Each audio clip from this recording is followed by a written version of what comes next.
Governor గారు డీజీపీతో మాట్లాడి ఏం జరిగిందో తెలుసుకోవాల్సిన అవసరం లేదా?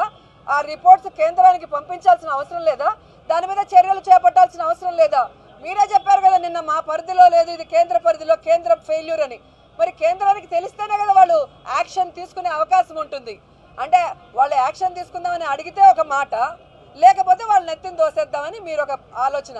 అసలు కేంద్ర పరిధిలో ఉన్న అదే ఎయిర్పోర్ట్లో మీ పోలీసులు ఎలా దూరి గతంలో క్యాండిల్ ర్యాలీకి వచ్చిన జగన్ గారిని అరెస్ట్ చేశారో చెప్పండి. అంటే కేంద్రంతో మీరు కుమ్మక్కయ్యారన్నది స్పష్టంగా అవుతుంది. ఈరోజు కేంద్ర రాష్ట్ర ప్రభుత్వాలు జగన్ గారికి రక్షణ కల్పించకుండా ఫెయిల్యూర్ అయ్యారంటే ఇది మీ ఇద్దరి కుమ్మక్కు. జగన్ గారికి ఏదైనా జరిగితే లాభం కూడా మీ ఇద్దరికే, కాబట్టి మీరే చేశారు అనేది అందరికీ అర్థమవుతున్న విషయం. జగన్ గారికి ప్రాణహాని లేకుండా దాడి చేసి దాన్ని సాకుగా చూపి ఇతర రాష్ట్రాల నుంచి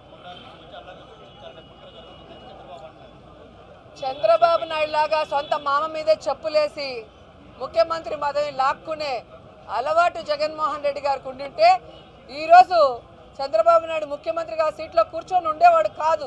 ఆ విషయం అతనికి కూడా తెలుసు. నిజంగా అల్లర్లే సృష్టించాలి అంటే జగన్ గారు వైజాగ్లోనే ఉండేవారు.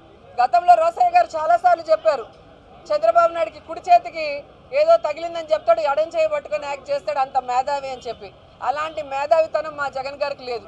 ఆయనకి ప్రజల్ని ప్రేమించడం, నిజాయితీగా ఉండడమే తెలుసు. కాబట్టి ఆయన జబ్బ తగలగానే నేరుగా హాస్పిటల్కి వచ్చి సైలెంట్గా ఉన్నాడు తప్ప మీరు అల్లర్లు చేయండి, బస్సులు తగలబెట్టుకోండి అని ఏ రోజు కూడా చెప్పలేదు. అలాంటి పనులు చేసేది తెలుగుదేశం పార్టీ.